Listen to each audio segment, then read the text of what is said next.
ආයිබෝවන් ඒ වගේම සුබ දවසක් ඔබ සැමටම 38 වතාවක්ම බිඳුවට දැවී යමින් ජාත්‍යන්තර තරඟවලදී ලොව වැඩිම බිඳුවට දැවී යම් හිමි ක්‍රිකට් ක්‍රීඩකයා බවට පත් වෙන්නට අද දවසේ අපේ මේ කතානායකයාට සිදු වෙනවා. ඒ පසුගිය 2026 ජූනි 25 වෙනි දින බටහිර ඉන්දිය කොදෙව් දූපත් කණ්ඩායමත් සමග පැවති ටෙස්ට් තරඟයේදී බිඳුවට දැවී යාමත් සමගයි.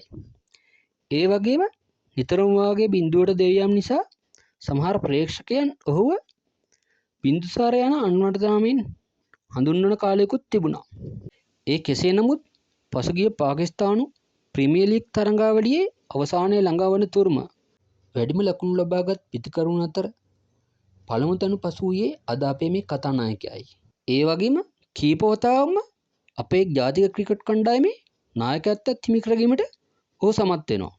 ඇත්තෙන්ම දැන් නම් ඔහු අපේ ජාතික කණ්ඩායමට අපේ රටට නැතුම් බැරි ක්‍රීඩකයෙක්. ඒ තමයි ශ්‍රී ලංකා ජාතික ක්‍රිකට් කණ්ඩායමේ නිත්‍ය ස්ථානයක් හිමි කුසල් මෙන්ඩිස්.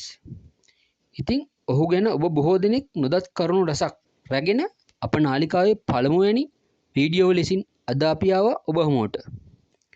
මහේෂිකා ශිවන්ති සහ දිනේෂ් මෙන්ඩිස් යන දෙමාපියන්ට දාව 1995 පෙබරවාරි 2 වෙනිදා මොරටුවේ සාමාන්‍ය පවුලක මේ සුවිශේෂී ක්‍රීඩකයා උපත ලබනවා.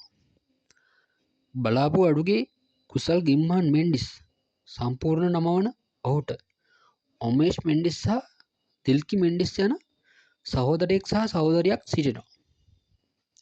මොරටුව වෙල්ස් කුමර විද්‍යාලයෙන් තම අධ්‍යාපන ගමන ආරම්භන ඔහු කුඩා කල සිටම ක්‍රිකට් ක්‍රීඩාවට විශේෂ දක්ෂතා දක්වනවා.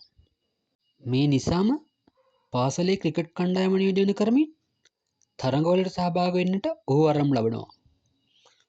මේ අතරදී 2013 වසරේදී වසරේ හොඳම පාසල් ක්‍රිකට් ක්‍රීඩකයාට හිමි සම්මානය දෙනා ගන්නට ඔහු සමත් වෙනවා.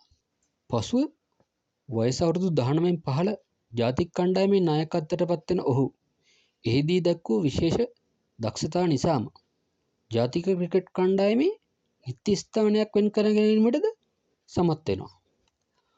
ඔහුගේ පියා මේසන් බාස් කෙනෙකු වූ අතර කුසල්ට ක්‍රීඩා උපකරණ මිලදී ගන්නට එහෙම මුදල් අවශ්‍ය වූ විට පියා වෙනදාට වඩා අමතර වේලාවක් වැඩ කර ඒ සඳහා මුදල් සොයා දී ඇති බව පැවසෙනවා.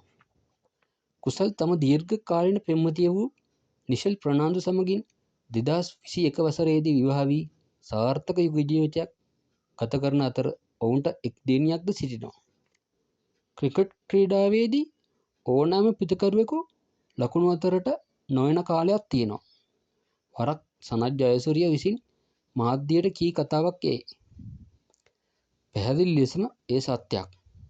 ඉතින් ප්‍රේක්ෂක අපිත් ඒ කරුණු කාරණා හරියට තේරුම්ගෙන කුසල් වගේම ජාතික ක්‍රිකට් කණ්ඩායමේ අනිත් හැමෝටමත් ශක්තියක් වෙමින් වචනෙන් හරි ඔවුන්ව දිරිමත් වෙන ලෙසින් කටයුතු කරමුයි කියන ගමන් අදට අපි ඔබින් සමුගන්නවා.